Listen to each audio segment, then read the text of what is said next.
doing? Holy Jesus. But no, guys, hey, welcome, welcome, welcome. Definitely, we're having a different intro on this Saturday. Saturday. Hey, hey.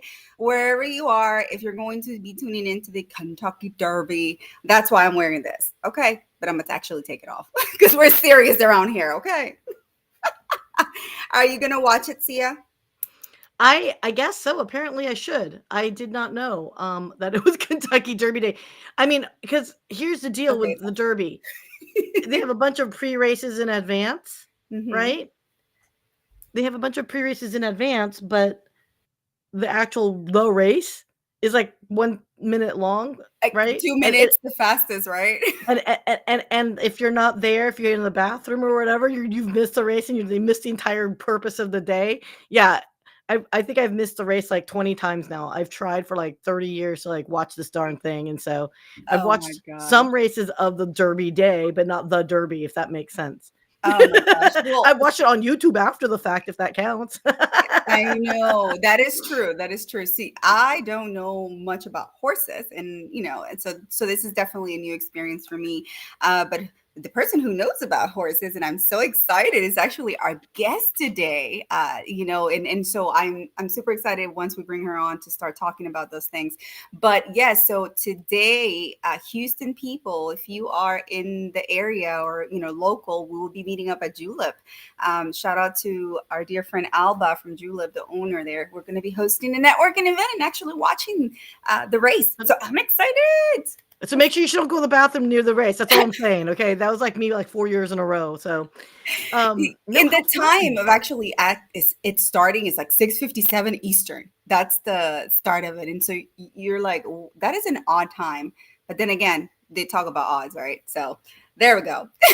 Oh, not that you're odd. The time. Okay, gotcha. Catch what you're pitching. Catch what you're pitching. Yes, yes. But anyhow, before we dive deeper into anything else and just, kind of say hi to everyone in the audience, let's go ahead and roll that intro and then let's just get our Saturday started.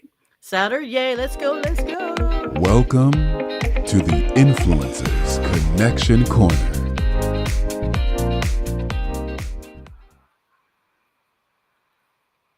Hey, Hey, hey. hey. I know there's always a little delay, but anyway, shout out to our dear friend Sarah Mitchell with that buttery voiceover. We love it. It's always, Butter. I know, right? Butter. Out of Orlando, Florida. Shout out to you, my friend. Hope everyone is doing wonderful out there. And but yeah, let us know where you're tuning in from. We always love getting to know people from all over the world. After all, we are on LinkedIn and we're also on YouTube. We also are on Spotify, so many different places. But the idea behind everything is we network on a daily basis. It's a 24-hour networking party, as I like to call it. Right, Tia? Right, It's Tia? life. It's life, right? It's Make new friends, but keep the old. One is silver and the other gold. I've never heard that one before, but thank you for introducing me. You're welcome. I don't have children, but apparently I know way more nursery rhymes than I should. But you do have nieces and nephews, so That's why I learned them. Yep. Yeah. you have to be preparing. You have to have some tools in your, equipped, I guess, with some tools. But anyhow, guys, thank you again for joining us today. Today is a topic that we continue on from the beginning of the year. We've been focusing a lot on what Sia's favorite word, technology, tech, and cybersecurity. I call those two industries, okay, job security. So anyone that's looking to build their career or transition careers, absolutely, you're never too old. It's never too late, and there's huge amounts of different roles that you could do in technology, and particularly in cybersecurity. Wow, say that word 15,000. I know, particularly, right? But yes, it's been for me. It's been quite a ride. Obviously, the high point of all this has been for me the trip to Las Vegas for CPX 2025 Americas, and so shout out Checkpoint Software. You guys really hit it out of the park, and besides for me, just gaining knowledge. It was just amazing. It was an amazing experience in seeing individuals in real life and actually getting to know them, talk to them about what led to their, picking cybersecurity or going into this field. So let us know out there, guys, if you are in this industry and what you're seeing and some of the trends. I love finding these things out because what? AI is dominating, innovation is dominating, and we're all heading, to the future. So are you coming along? That is. Yeah, I look. So I have a huge affinity towards helping people understand that technology isn't some bogeyman type thing, because you cannot have that attitude or perception of it today in this culture today, because every fracking thing that we touch is connected in some capacity, either as a user, like you as just a consumer user, right? Or as a person that's behind the scenes helping to develop the next technology, next future, next gen. You still have to protect yourself. And you have to be educated to know what is out there, why certain buzzwords matter. And it's not just for hype. I mean, yes, as marketers, some of it is hype, but the reality of it is you just got to be educated enough, be educated enough. And so it doesn't matter how old you are, doesn't matter what industry you are, if you are an underwater basket weaver or my 90-year-old mom who freaking believes everything she sees online, like you just have to, get educated and know how it's appropriate for you to live your life, right? So, and protect your data. Yes, That's all I'm saying, man. absolutely. Doing our due diligence and actually being aware, right? Those are two components that sometimes we just really, don't do because we feel that it's not really our responsibility. No, it is your responsibility. It is our responsibility to make sure and to ensure that we are protected, however that protection looks like for you and your household and your businesses. So. Yes.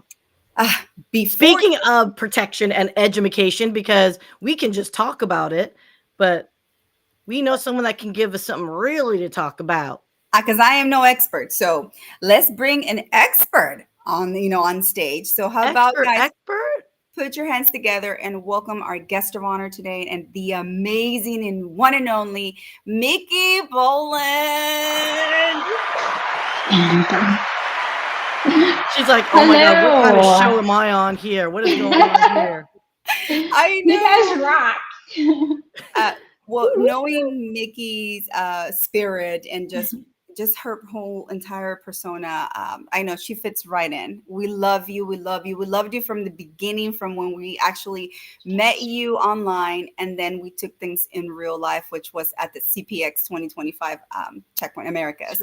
And it was such an honor not only to just carry over the conversations that we've had online, but to actually have that palpable, person in front of you and get to hug you and just get to know you and grow with you. So welcome. Thank you for taking Saturday morning to be here with us and enlighten us with your wisdom. So how do you feel today? I feel good. I feel good now that I reconnected on my internet. I don't know, how I always worry about broadcast, like live, because I always worry. I don't care about, anything we talk about. I'm not worried about being broadcasting or saying the wrong thing. I'm worried about a tech fail. Shall we talk about that? Yeah. Okay, yes, but let us know why, though. Why is it, where are you right now that it might get a little spotty here and there? Wait, don't need to detail more than you need to, because heaven knows we're cybersecurity. We don't want social engineering issues. Yeah, actually, my internet's very stable. We just moved into, we just completed a new barndominium, but it's like the internet's been great. I don't know. My husband's over in the office. Maybe he pulled the doggone wireless access point off on me or something. I don't know.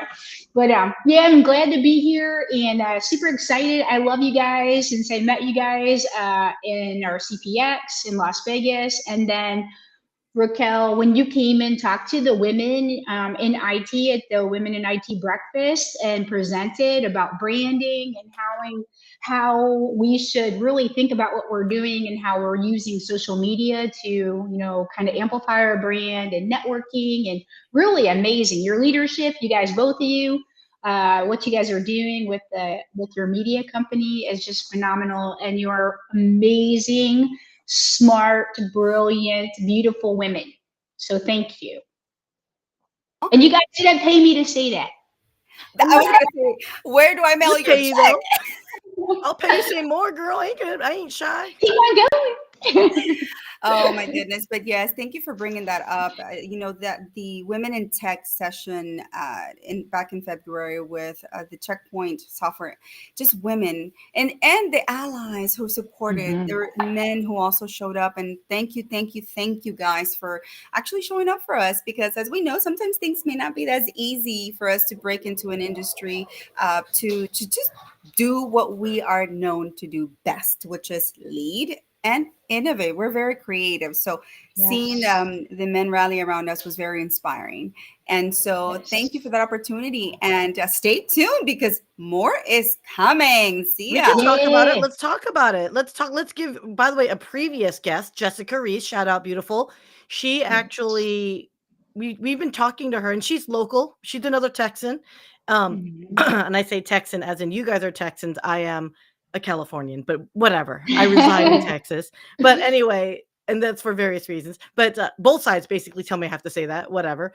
But so Jessica really stepped up and she said, look, she wanted to take what you did, Raquel, in 10 minutes at this women leadership in IT breakfast at CPX 2025 in Vegas in past February. And she's like, let's expand on this. And because LinkedIn, as people are chatting with us on LinkedIn, and Yolanda, she's our like lone wolf out on YouTube channel. So we love you, Yolanda. Also a Texas-based person, is how do we continue to uplift everybody in the STEM careers and industry? And you can still do it not just as a personal creator brand, but you can do it as under a corporate entity and still have your own unique voice. So thank you, Jessica.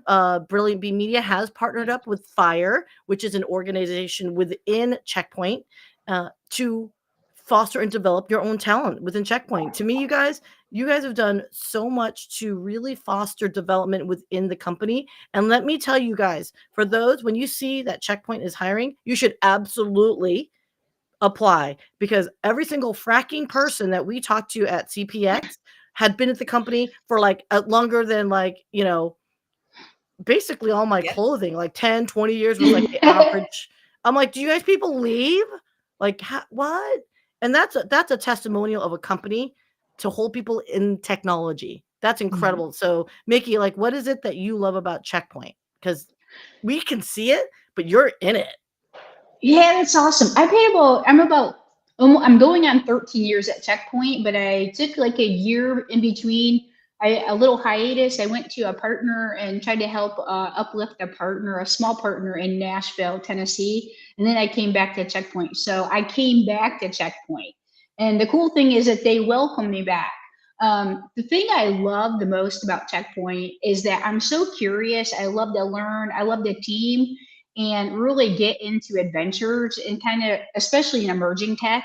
And they embrace all of that. I mean, we're super innovative in what we're doing with cybersecurity, and people are like AI.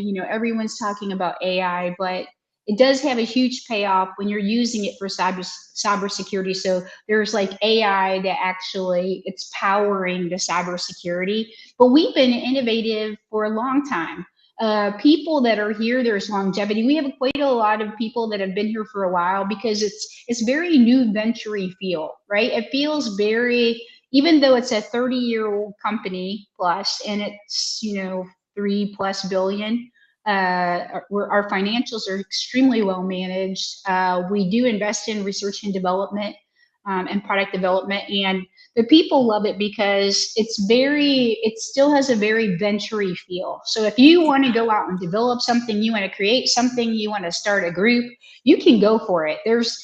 I've worked at some really big companies like Nortel Networks and Sprint, Government Solutions Division, and other divisions of Sprint, and they're very rigid, very bureaucratic. And Nortel doesn't exist anymore, and neither does Sprint in that way. But they're very rigid. I say organizations that it's almost impossible for like people like me to talk to research and development teams. But that's not how Checkpoint is. Everyone can talk to R&D. We actually get to do a lot of work in early stage in helping test and validate our software with customers and certify it when it's brand new, and then providing feedback and liaisoning with R&D and product teams. So it's a very fun company. The people are just a blast. Everyone's curious. There's a lot of learning, a lot of we're not like a Silicon Valley, we are in Silicon Valley, but we are kind of more of like I don't know. It's a new venture feeling with a little bit of flexible structure. So and extremely well managed. Our leadership team at the top is just phenomenal. That's a long story. But you know what though? I think no lie said, like legit, like as a third party observer, we spent time with everybody, spent a lot of time with their executive leadership. And in fact, this coming week, I will be releasing the final and last interview we did from CPX.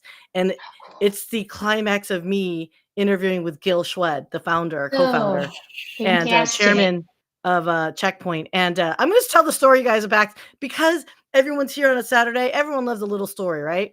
Here's the fun story. So when you see the episode, you guys, of the interview, you're going to see a nervous freaking wreck because I was late to my interview with Gil Schwed. And in my defense, I was already interviewing the amazing Cindy Carter, who has been on... Wait, Cindy hasn't been on this show yet, right? Raquel, we need to get her on? No, Cindy hasn't been on the show. Okay, so I released another episode. By the way, we did a sub-series and we named it Brilliantly Candid. So if you want to see these conversations, check it out. And Raquel does a sub-series of that in Espanol. So so because it was a CPX Latam, so we wanted to highlight a lot of the great leadership at Checkpoint in Espanol. So it was really cool. But that being said, is nothing more fun to get a notification 15 minutes before to say, hey, we're going to have to bump up your 2 p.m. to 11 a.m. or something. It was 5 p.m. to 2 p.m. But I was already using my phone to record with Cindy. So I never got the message because I'm recording. And then I get done and all of a sudden there's like 15 text messages and phone calls. Where are you? Where are you? And so I had to like throw my gear. I'm walking into this. And this is perfect, you guys. It's one of those conference rooms that's double door. You open it up, and there's Gil at the head of the table facing the door. So I'm like this. So long story short is this. Gil was and could have been a jerk about it, right? Why are you keeping me late? I paid you to be here. Nothing but graciousness. He was so cool. He's like, no worries, take your time. As he's like chatting away on his phone. And I'm thinking he's probably saying, fire these people, But nothing but pleasure. He was so cool. So everyone, there's a reason why I'm saying this, because Checkpoint, top to bottom. Sure, there has to be structure and process, obviously, as a company, but everyone is so human. And that's the biggest thing about technology and cybersecurity, right? Is humanize the experience, because ultimately that is what is going to make a security platform successful, because it's the human element. Because you know what? You're always as strong as your weakest link. And if the humans can't freaking connect and your product can't connect on a human level, it's going to fail, period. So that was a see around, everyone. You're welcome. Good morning. Yeah, but I mean, absolutely. Sia is like, she hit it on the nail on the head. And because that is what I walked away with as I would say an outsider, right? This was my first cybersecurity conference ever. And for me, I walked away with so much knowledge, it's so much wisdom, and the connections, right? The human aspect of it is what really sold it and put the bow and the cherry on top, however you want to call it. But, because there is a misconception that tech people don't have personalities. Oh, y'all have a lot of personality, right? And so, just seeing all the different individuals who have been on the show from Checkpoint Software, it's just been very inspirational to continue working together, to continue growing and seeing how we can innovate in the future, how we can contribute. So what is one of the aspects that drew you into this industry, Micki?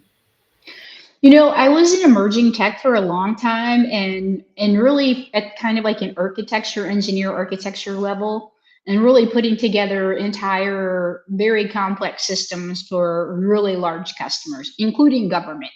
And I was starting back when there were very few women in IT. Believe it or not, there were more women and minorities in engineering back then when I started. But when you got into like IT, especially on like the solution side of it, and dealing with customers, there were fewer and fewer. And I don't understand that. I think we're coming back around, which is great.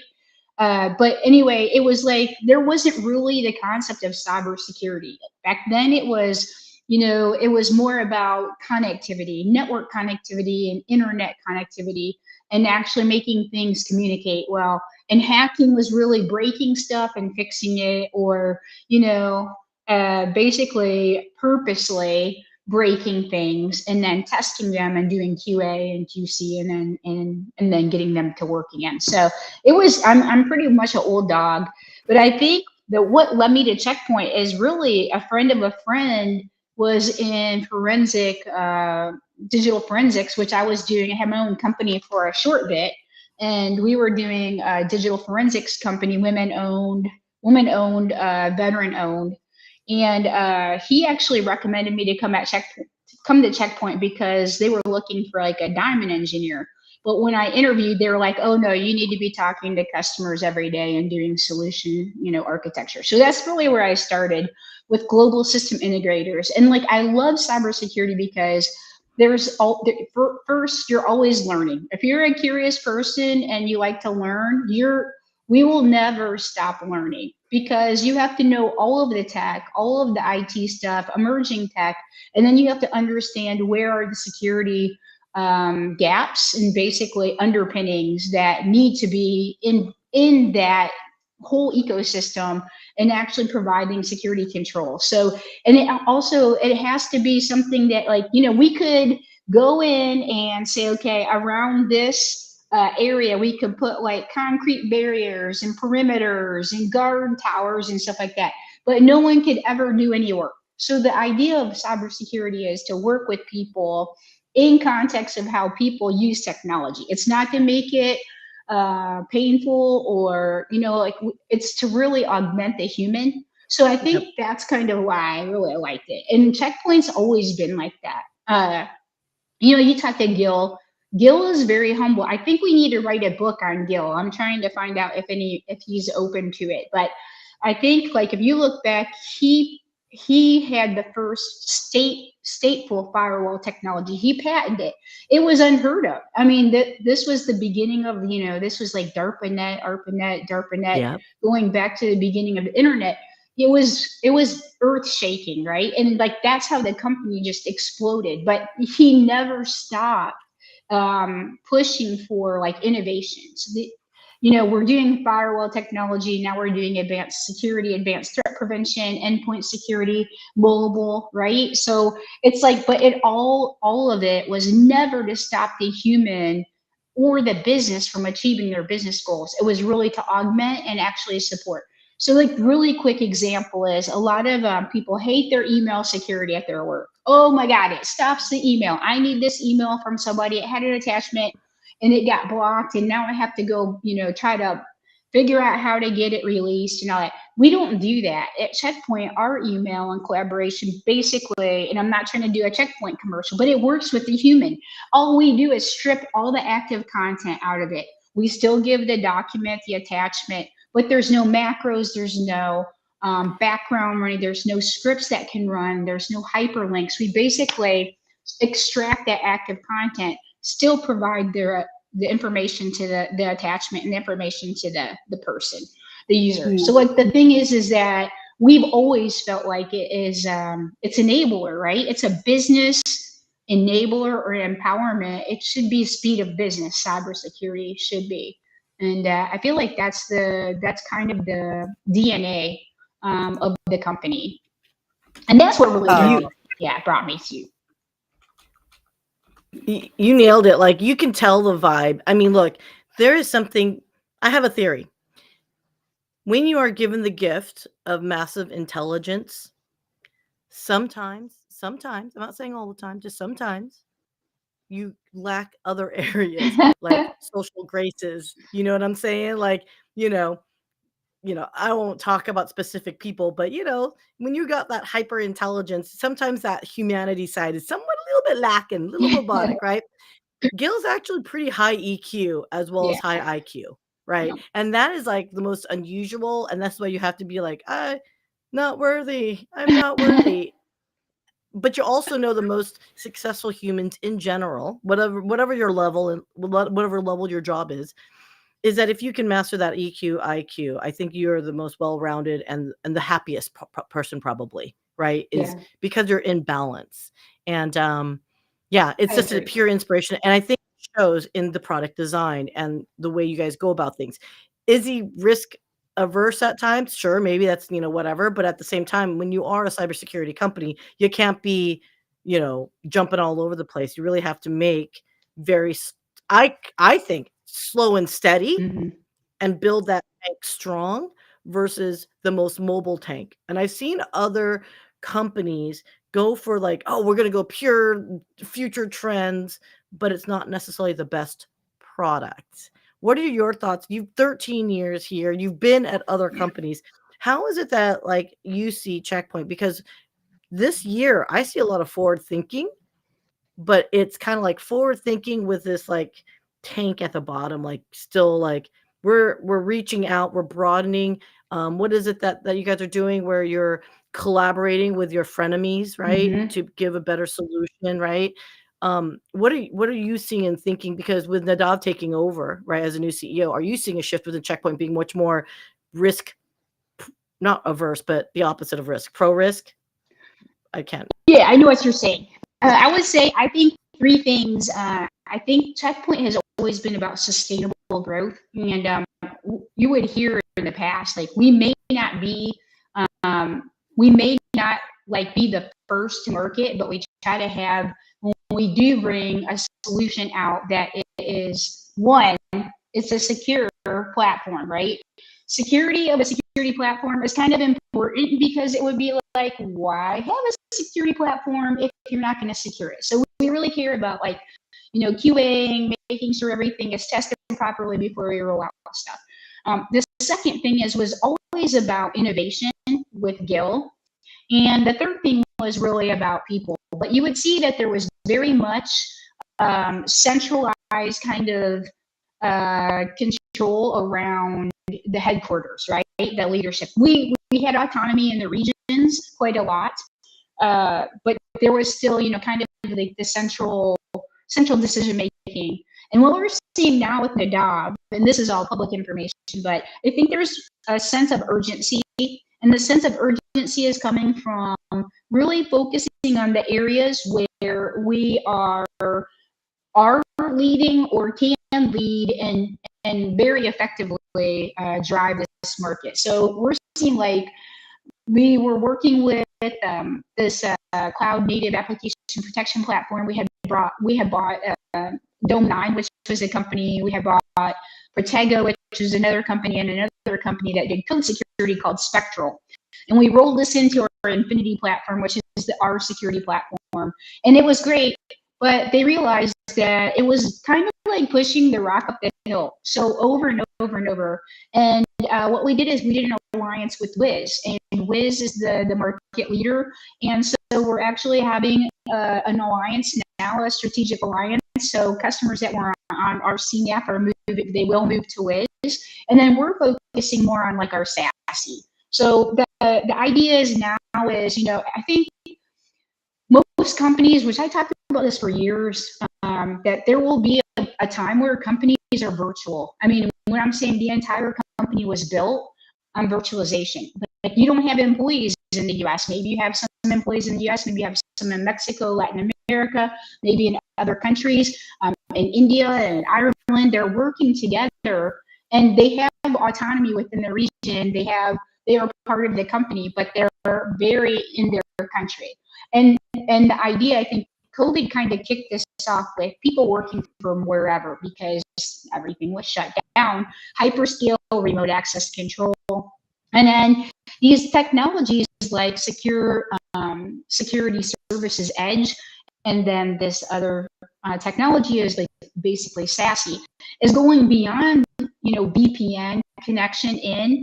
it's basically a digital or seamless digital user experience. So wherever I am, I'm working at home. I fly to London and I'm there working. I'm in a coffee shop. I'm at the pub. I'm on the call with you guys. I can work from anywhere and connect. And my user experience for my digital user experience is exactly the same wherever I connect. All of the authentication, all the security controls, all the threat prevention are happening on any device wherever I connect from. And I don't have to worry about doing something different wherever I go. It does look the ultimate security and really feeds that digital user experience. And performance is huge in that as well, because if I have a really good security solution for that, but it lowers performance when people are trying to get their work done and they're connecting, it's super important. So we are like a top performance compared to competitors in the SASE space, and we don't trade off performance for security or security for performance. So it's great, and I think that's what the company you're seeing is. We're really good at next generation threat prevention, AI-based threat intelligence, and proactive defense. What I mean is, if I see that there's a very with a high degree of confidence and precision that this is a threat, that I block that threat. Why ever have it, right? Why have an attack if I can block it? Also with that, we have to have a super low, a low bandwidth or low proportion of false positives, because that just makes security teams go crazy. And also if you block customers' traffic, that's legitimate. They'll lose their mind. So having credibility and trust. Trust. So I'm gonna cut you off a little bit here, Micki. Your audio is starting to cut out just a little bit, so I'm not sure if it's the headset. Oh yeah, really? But it's like doing like a clipping. It's like so I don't know if you want to check to see if your headset is fully charged or not. Okay, but let me see. While you're checking on that, one thing I'd like to point out, and I'll do a CEO rant to cover while Micki's playing around there, is when you're thinking of cybersecurity and you're thinking of the experience for the end users, because that's going to be the consumer, that's the rest of the world, that's the rest of us. And if we cannot make it in a way where it's seamless, because we ain't got time for, look, two-factor authentication, yes, we know it does have to exist. However, if you make it part of the routine where it makes sense for the end user, it just becomes part of the practice and not so much this like pain in the wazoo. The gatekeepers are telling us, you can't play outside the sandbox and blah, blah, blah. And, oh, you know what? They're blocking all my emails. You know what I find very, very funny is that I used to be in cybersecurity as well. And I used to say this in presentations. How many times have the end users emailed the security team or IT team for that matter to say, hey, thank you for protecting me from that virus today. And you know what? Hey, thank you for protecting me from that, that sheik that keeps pinging us on DMs on LinkedIn as well as in our emails and all that stuff. You know what I mean? Like cybersecurity is one of those things where if you don't hear from us, we're doing our jobs. If you are doing your job effectively, we're doing our job. And it's a thankless job. That's what it is ultimately. And I think that's where, all the things you're talking about technically, you highlighted all the layers of work that is done to protect us. All we give a crap about, everyone, and you guys give me a applause emoji, is we just want this damn thing to work. When Sia wants to play her YouTube videos or wants to play her backgammon or Candy Crush game, I want authority to do it and leave me alone. You know what I mean? Or a random new app out there that could be more like, a game master spyware or whatever, right? I want to be protected, so I never download that stuff.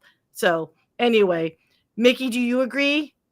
I agree. Can you hear me okay? You sound perfect. Yeah, much better. Yeah.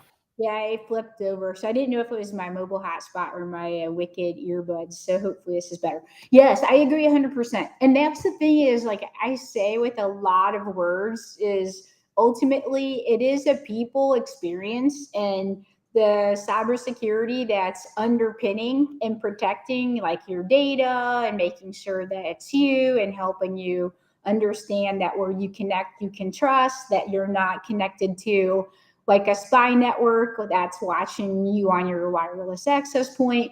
that you're not getting spyware on your mobile device and or your tablet that's capturing your microphone or your camera or scraping your contacts or tracking your location without your knowledge. What you want is that you want that peace of mind. It kind of goes back to like everything, right? We want the peace of mind that we can go about our lives and about our business, and we don't have to be cybersecurity experts. It's in there, right? It's in there. And that's the thing is like, I hear these companies, oh, they're talking about KnowBe4 and, phishing campaigns. I'm like, human beings cannot detect phishing links anymore. Just like you get a QR code or a smishing code or a link that says, hey, this is your UPS or FedEx package, here's your link. Oh, it's on hold. People are just being people. You can't admonish people because they clicked a link. Most people can't tell these links are bit.ly links or little hyperlinks that have been obfuscated. You can't tell. So you need your cybersecurity in there. It's doing its job. It's protecting you and protecting your data and giving you peace of mind. That's what it's all about.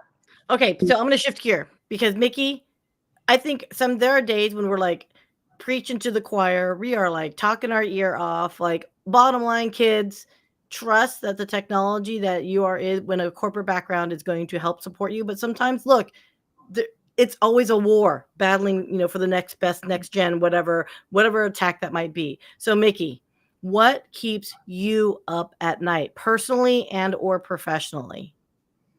That's a great question. So I was in DC last week. Well, no, I was in London. The previous week I was in DC and I was at the AI and Cyber Summit, and it was all public. It was the Public Technology Institute that sponsored, and Checkpoint was a big sponsor, but I was a keynote.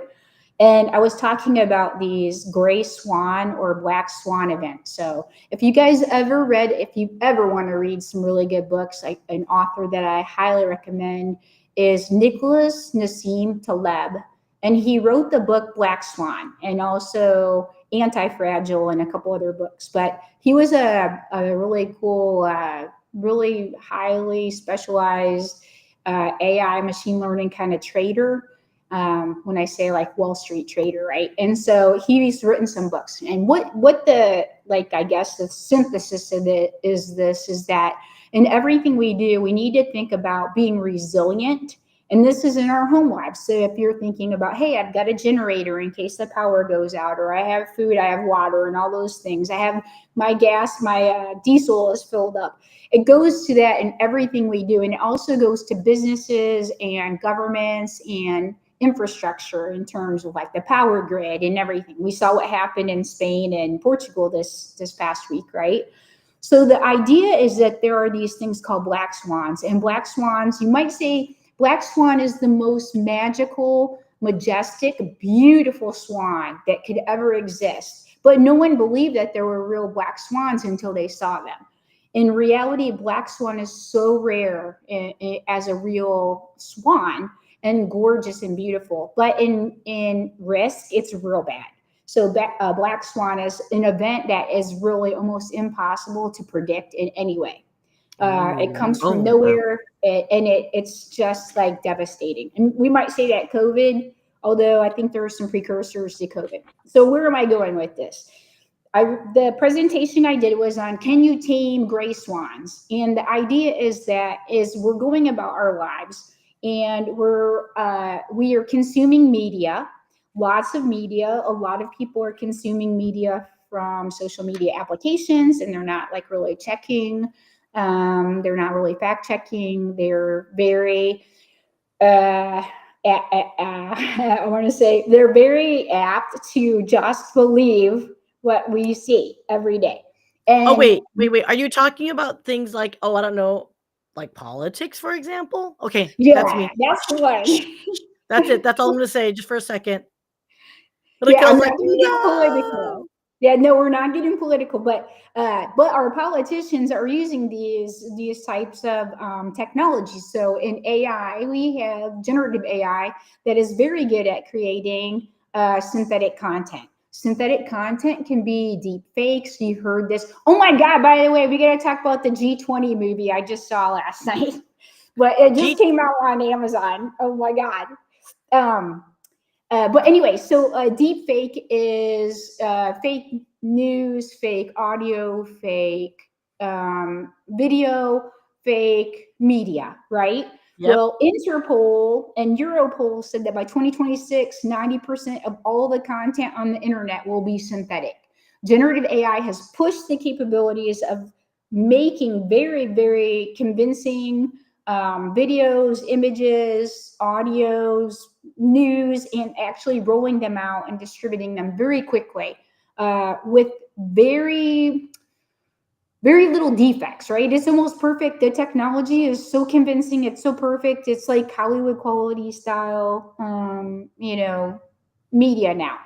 And so what keeps me up at night and what I was talking about, especially for businesses, is that we're just one really major thing, major attack using adversarial generative AI with deep fakes and also a combined either kinetic or cyber attack that is actually going to shut down markets, shut down power grids, or so forth.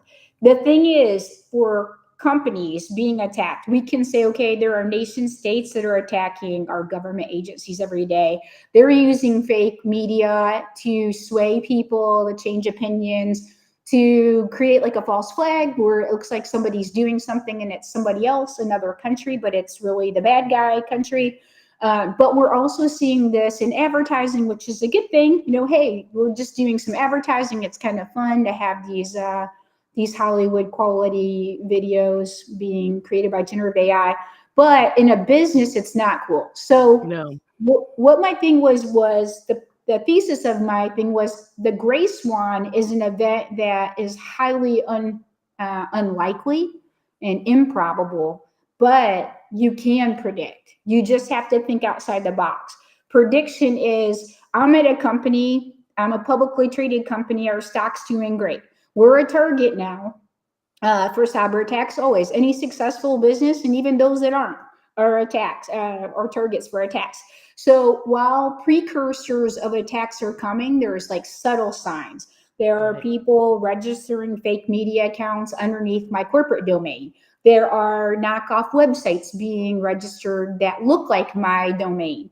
There's indications within my corporation that I see coming from outside that attacks are coming. They're very subtle. But now there's a deep fake attack. And the deep fake attack is the bad guy saying they have my data. They're about to release it to the public. And the stock tanks 15%. This isn't far-fetched, and it's actually happened. You can take and look at the DeepSeek. When DeepSeek came out and made an announcement with no claims whatsoever, no validated claims, that they trained their AI with this, blowing away all of the other competitors and the AI chipsets, that they did this with less money and less time. Basically, NVIDIA stock really kind of took a little bit of a fall. And the thing is that it's an example of what can happen. The other thing that's super scary, and this is for us as individuals, is that a lot of these technologies you're hearing about, revenge pornography, child exploitation, right? Or these technologies are being used. That's why I tell people, like, I have family members, they put their kids' pictures out on Facebook and all this stuff. I'm like, you cannot do that. You don't know who's watching. So when I tell you guys this, I'm saying, if I'm by a professional, I'm slightly paranoid. I think it's a cybersecurity professional qualification to be kind of slightly paranoid, and also think creatively outside of what could be. But I think that this stuff is all happening. So when I tell you this, I'm just telling you guys not to be afraid, but be very aware, because in your personal life, there's already been deep fake attacks using audio, cloned audio, where the attackers say, I have your kid, pay us money, to, even, I hate to say it, but politicians have used some of this technology to get people to not believe or to create fake media. So, but for corporations, these precursors of these attacks, you can actually see them coming, but you have to be able to put this big picture together. So In the old school, in military days and in law enforcement, there's a thing called the fusion center. And basically all of these things are feeding in and they're creating like if I was an air traffic controller, I could see on my radar scope all of the planes on the board, the ones that are close, very close, and the ones that are far afield, and the little corporate jets that are flying. Those things, you have to see all of that on your radar scope to know what's going on and to be able to see what your security posture is, what the situational awareness is, and if you're going to be attacked. You can get in front of these. You guys know, as a media company, if I know that somebody's stolen my data or they're starting to, I see some attack forming, I know something's coming. I see people talking on the dark web that they have my data and they're about to release it. There's all kinds of chatter like, 4chan and all these other side channels. There's dark web, there's dark net.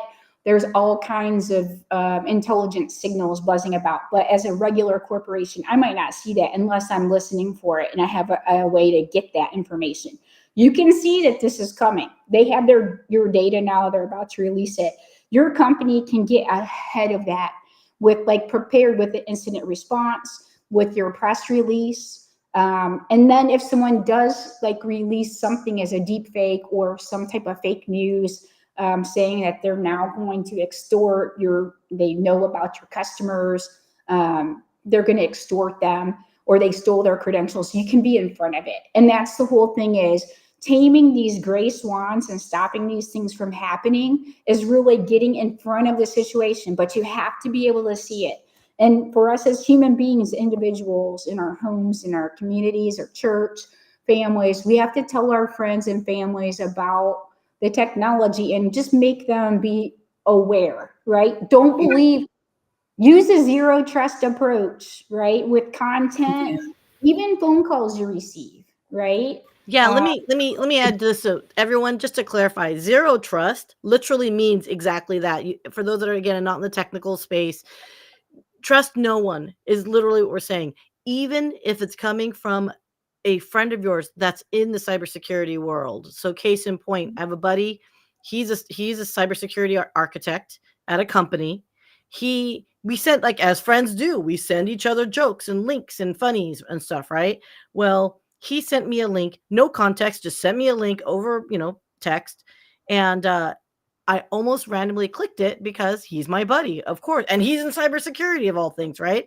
But at the last second, I looked at the URL and it said .kr. And I was like, what? So I texted him and I go, dude, have you been hacked? Did you send me a link? And he didn't, of course, as communicative as some of our fellow brethren are, doesn't reply back for hours. And I'm going, dude. So I'm calling him going, are you? And he's like, dude, I'm in a meeting. Shut up. And I'm like, you sent me a KR link. And he goes, yeah, it's fine. It's a burger recipe. We were talking about burgers the other day. And this is and the Koreans have some great recipes. So he's like, and I'm like, dude, you have to add text. You cannot trust. And so that's a story of zero trust. Why? Yeah, it might have been a false positive for me, but you always verify. Trust, but verify, everyone. Okay, that is my description of zero trust for anyone that's not technical. Perfect. Yeah, and no, the thing is, it really does happen. It can happen anytime, any day, and we don't realize how vulnerable and gullible we can be, and learning how to discern. It's difficult sometimes because we lead such busy lives. So it's just next thing, next thing. So it's you keep moving at this fast pace that you're bound to make some sort of, mistake, or you're going to fall prey to one of these. I almost fell prey to one of them earlier this week, and I was just like, oh no, Raquel, my single parent mind is on 17,000 things at the same time, and I could have just robotically just clicked on the link, open it, but I'm like, no, let me stop. So that little hesitation right there is what saved me. And so it's very important for all of us to really become aware, educated, and take action. I always tell people, yes, what are you going to do with this knowledge? So you're aware, you have this knowledge. How are you going to take action to be able to, I would say, prevent, but minimize and reduce that risk? So that to me is important. no one's ever 100% foolproof. Like, I mean, no one can ever say that, right? Life is not 100% bulletproof, right? But it is so funny, Guillermo, you're cracking me up. La historia de mi vida. I'm Yeah. like, that's right, my friend. Story of everyone's life, right? But yeah, I mean, you guys, and even then, my friend, trust no one, only pizza. Let me tell you, my friend, I made a comment and said, I like pineapple on my pizza, and then that just blew up. So pizza is no longer real, apparently, because if you allow pineapple on pizza, that's another thing. So you can't even trust pizza anymore.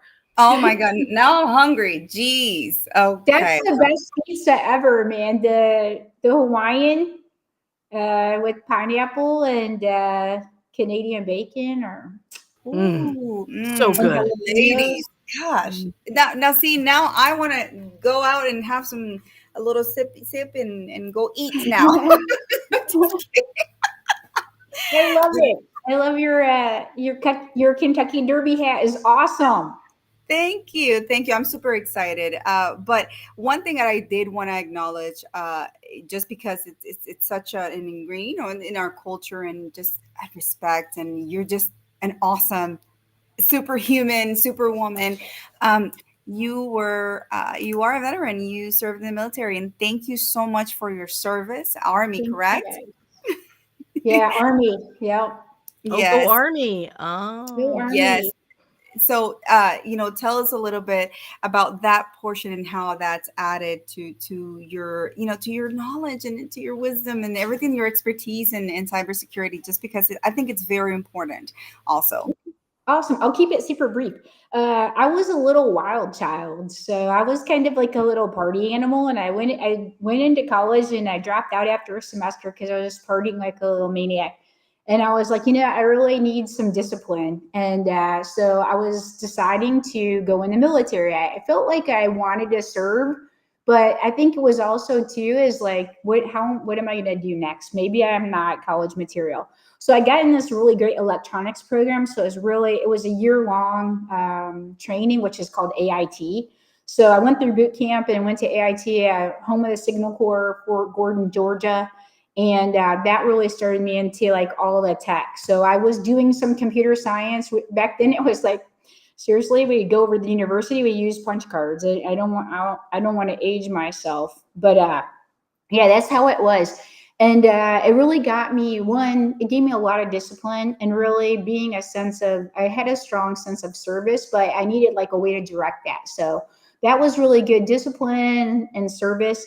And then really set me forward in my career in, high tech and electronics. I could have gone to medical side too and been a combat medical technician, which like an EMT with my kind of like my ASVAB scores, but the electronics was perfect and it really was awesome. And I was in a detachment called the U.S. Army Information Systems Command. It was a worldwide detachment. We had early IT, telecom, encryption, air traffic controllers. So it was a really cool unit, and it was Oh, great. It was great. it's like so Okay. much badassery there. I don't know if I can Right? say that.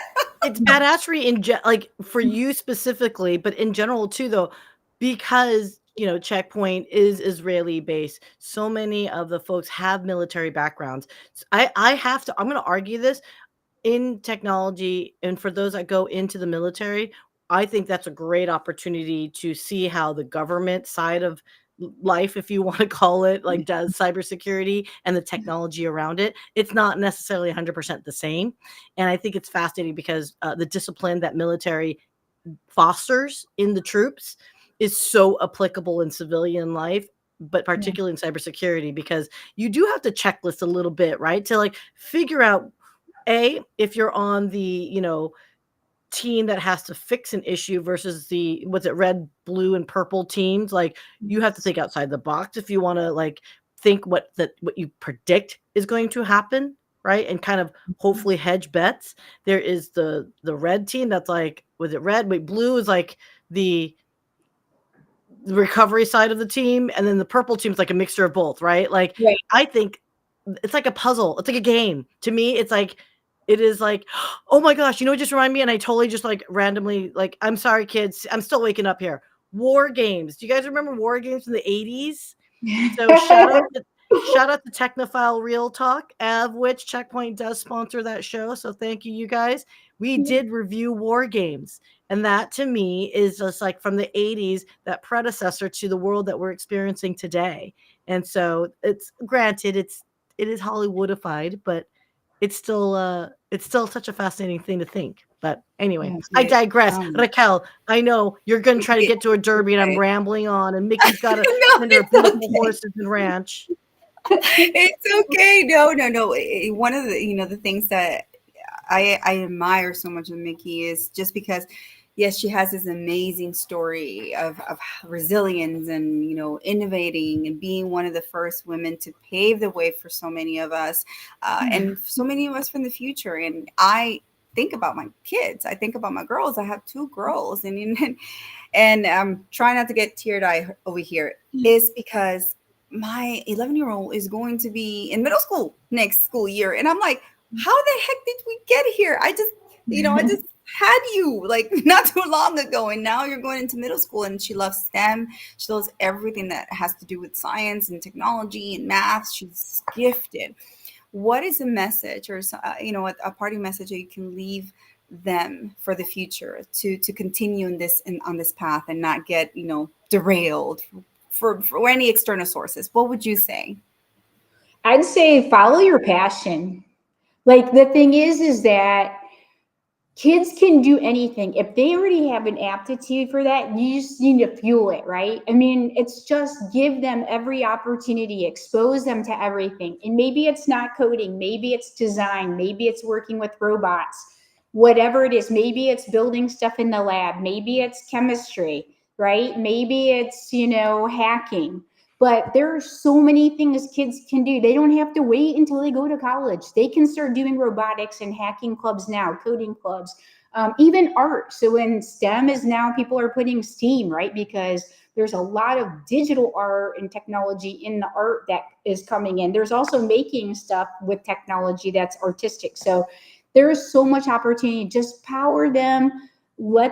Give them every chance, expose them to everything, let them try it and encourage them, and get them in a program where, there's a group of kids, and it should be cool, right? There's a lot of really great resources for STEM moms for helping the kids and to get them situated. There's all these programs within school, US Robotics. I mean, I think Fort Worth has a baccalaureate IT, technology school. So you guys have it in Houston, I know too. Yeah, that's the deal right there. Just Goodness. empower them and support them.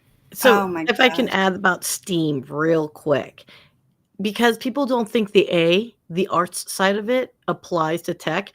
AI is intrinsically human communication. Mhm. And I think there's a misnomer that you've got to be some kind of programmer to do this whole world of AI. Well, AI is really at its core root automation, right? How do we simplify, automate all this massive amounts of data that's out there in a way that a human mind can digest it in the fastest path, right?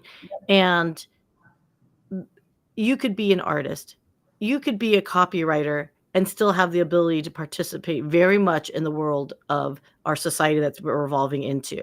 I mean, at the root of everything is technology is designed to make the human experience easier, and whatever social commentary you want to make on that, right?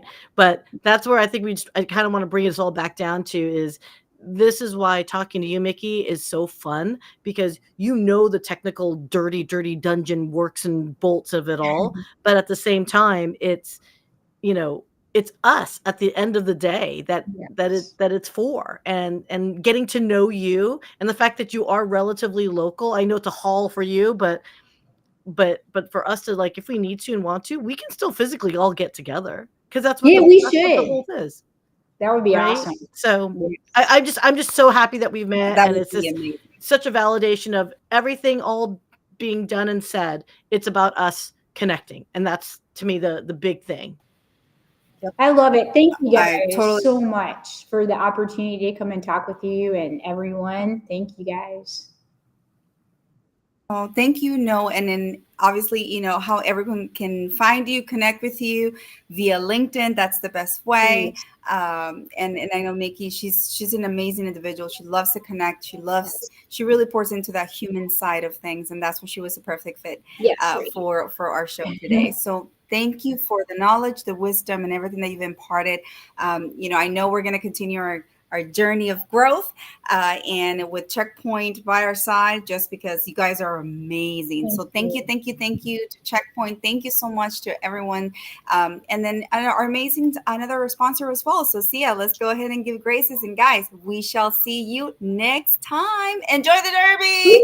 All right, let us know who's your Falling favorite horse. asleep All right. with your neck in the wrong Ciao, position guys. can be a real pain in the neck. Literally. People of all ages are falling for Tossie. Tossie gives you the comfort you've always dreamed of.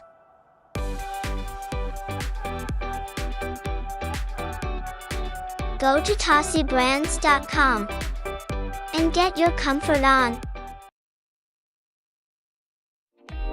Thank you for joining. If you enjoyed today's show, please subscribe and follow us for the next episode.